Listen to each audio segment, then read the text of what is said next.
Netflix was created in 1997, just 4 years after the death of Pablo Emilio Escobar Gaviria. And since its inception, Netflix has had its fair share of fame, hits, and controversies. While the same can be said of Escobar, who sometimes in a single act attracted fame, hits, and controversy all at once. It's no surprise, then, that when the two collided with the release of Narcos in 2015, fame, hits, and controversy followed naturally. Netflix has been praised for the thorough attitude in which it carried out research and the artistic writing and directing of Brazilian filmmaker José Padilha, which lent rich dramatic effect to the story.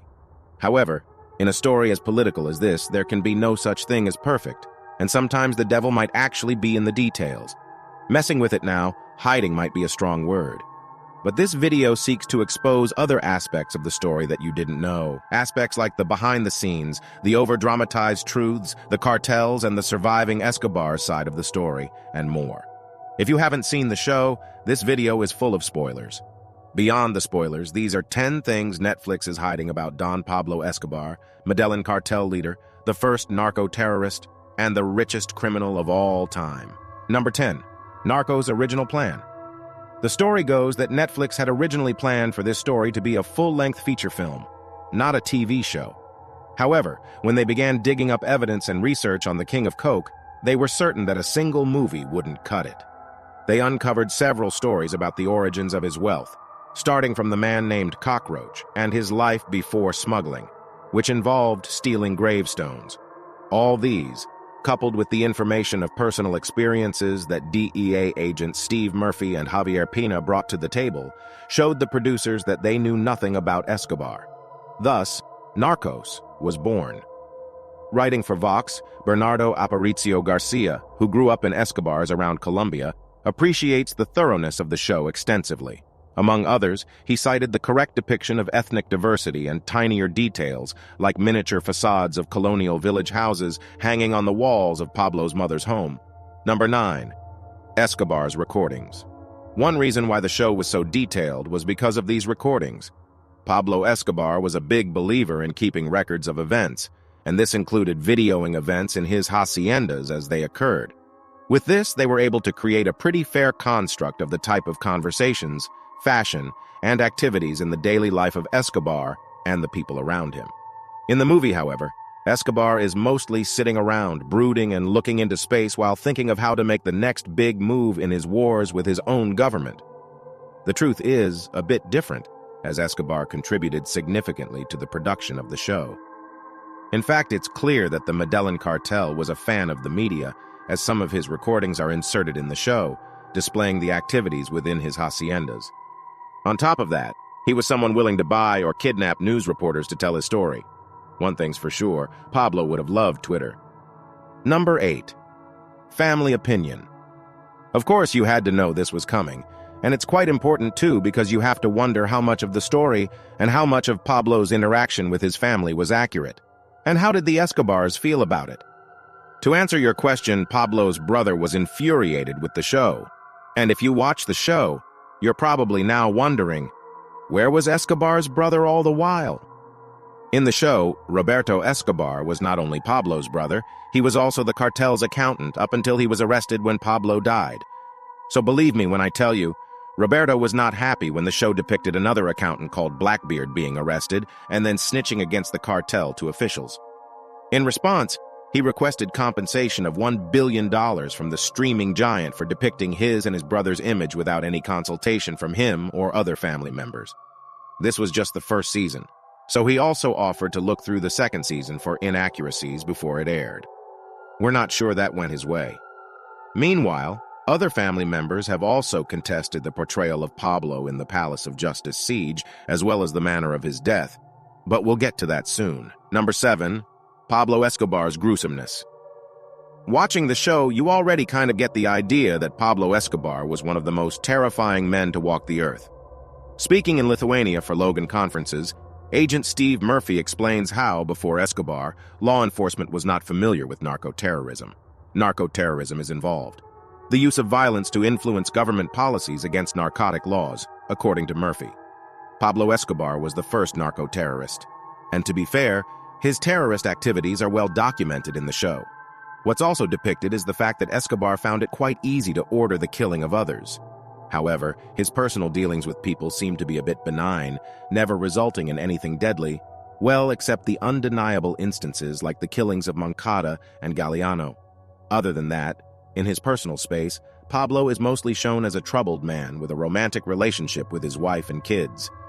In reality, Don Pablo was a drug lord through and through. Based on first-hand accounts from informants, Pablo would drill into his enemies' kneecaps if he felt like it. Another unspoken fact is his treatment of mules. In the movie, Pablo used human mules and he always paid them. In reality, Pablo sewed cocaine into pets that were going to Miami. Also, mules were sometimes killed to avoid spending cash.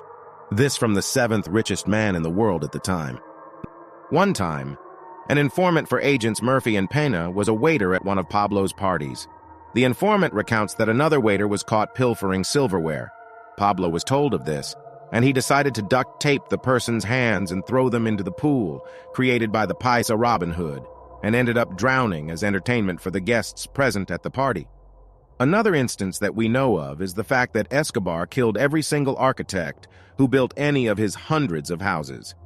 These architects, all Italian, were killed because Escobar didn't want anyone knowing the secrets of each estate.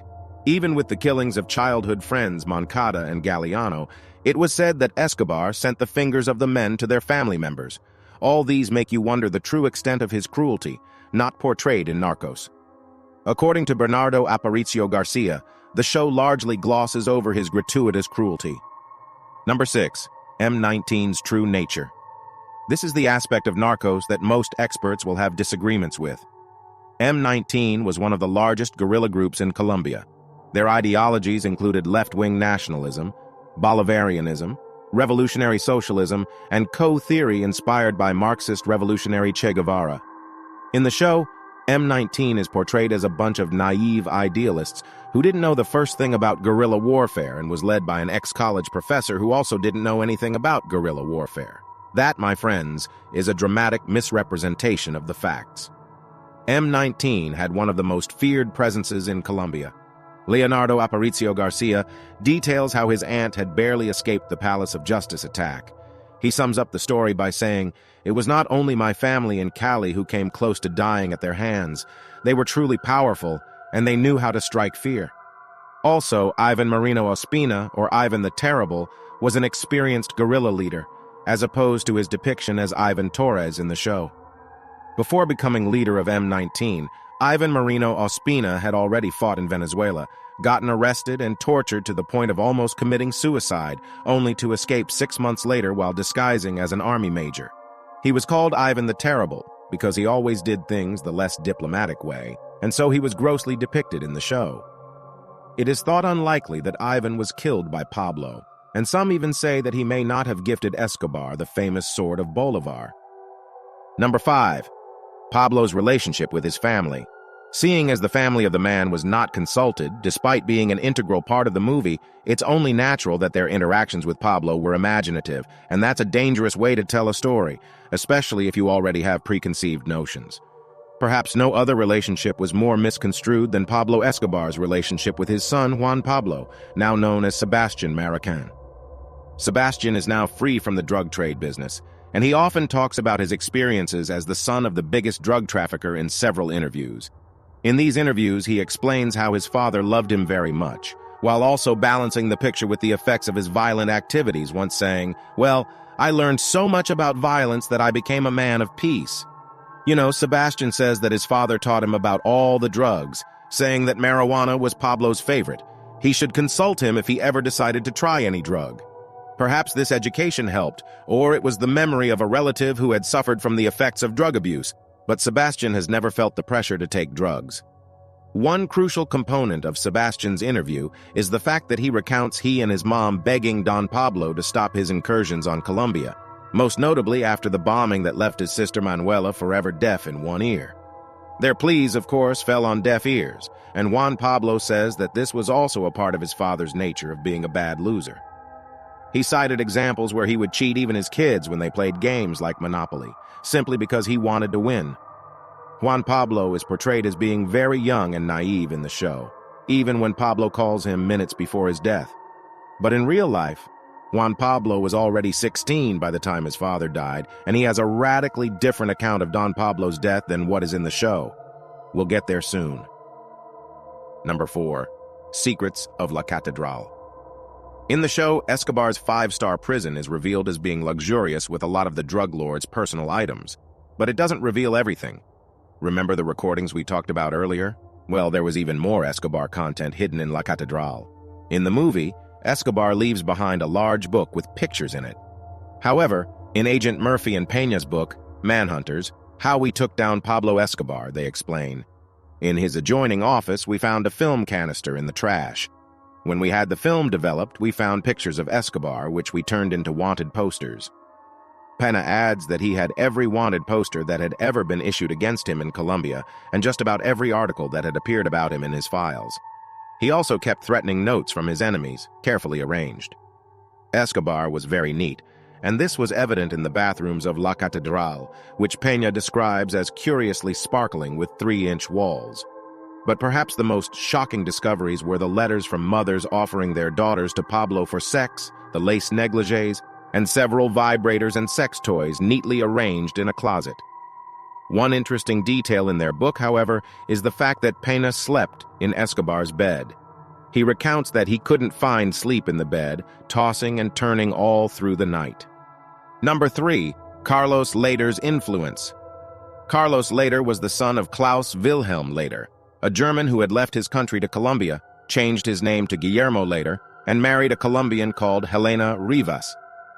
Carlos would later go to America with his mom after his parents divorced, and eventually, Carlos landed in prison. It was in prison that Carlos met a fellow inmate called George Young. They would both scheme on how they would revolutionize the cocaine trade and begin transporting drugs to the United States using small aircraft.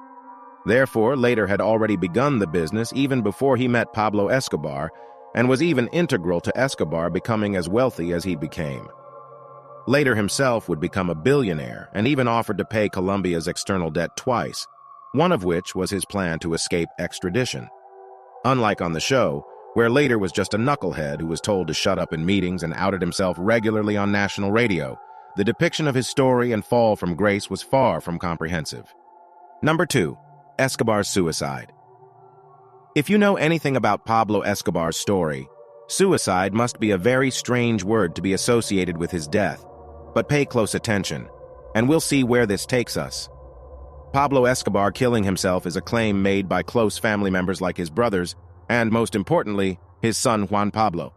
You see, Juan Pablo was the last person that El Patron spoke to before he died, and he gives a very convincing argument as to why he believes his dad's death was a suicide. Let's consider his points. The first point Juan Pablo says is that his dad had always told him that the telephone was death. This was because Don Pablo knew full well that the DEA, CIA, Centra Spike, and the police officers were monitoring airwaves to triangulate the locations of cartel members.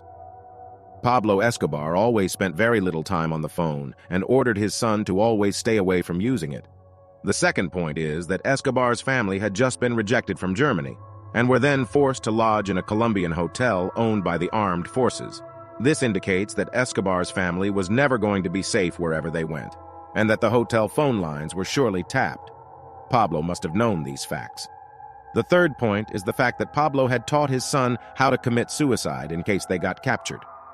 Juan Pablo says his father told him that the best way to avoid torture and die quickly was to shoot into the right ear rather than into the mouth. Pablo's brothers confirmed that Pablo had said he would rather kill himself than be killed by the people pursuing him, since it wasn't going to be a pleasant death. Now let's replay the last moments of Pablo with these facts in mind. A certain Colonel Martinez and his son, Lieutenant Martinez, are using the directional finding gear to try and get any phone signal. At the same time, Pablo Escobar is talking to his own son, Juan Pablo, discussing an interview that Juan Pablo already knows about. On the phone, according to Juan Pablo, his dad called him 7 times, while he tried to cut the call each time.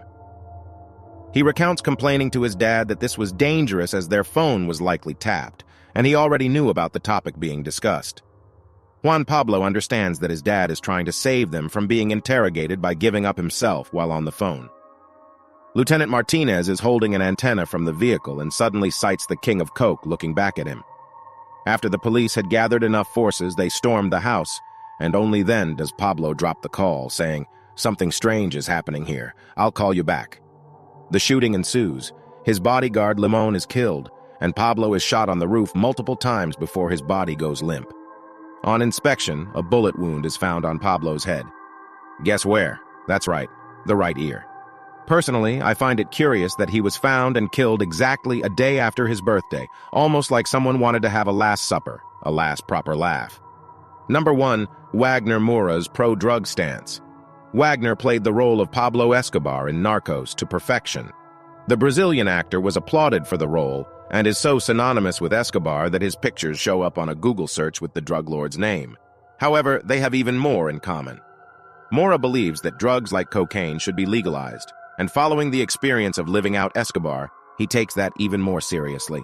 This is because in a world where cocaine was legal, Pablo Emilio Escobar Gaviria would have mostly been recognized as a shrewd businessman who became wealthy from nothing and gave back to the poor. Most of his ordered killings began with shutting up officials who wanted to have him locked up or extradited. But what do you think? Should cocaine be legalized? Let us know in the comments below. Did you enjoy this video? If you did, make sure to give it a like and check out more awesome ones on the Fugitive channel. Thanks for watching, and we'll see you next time.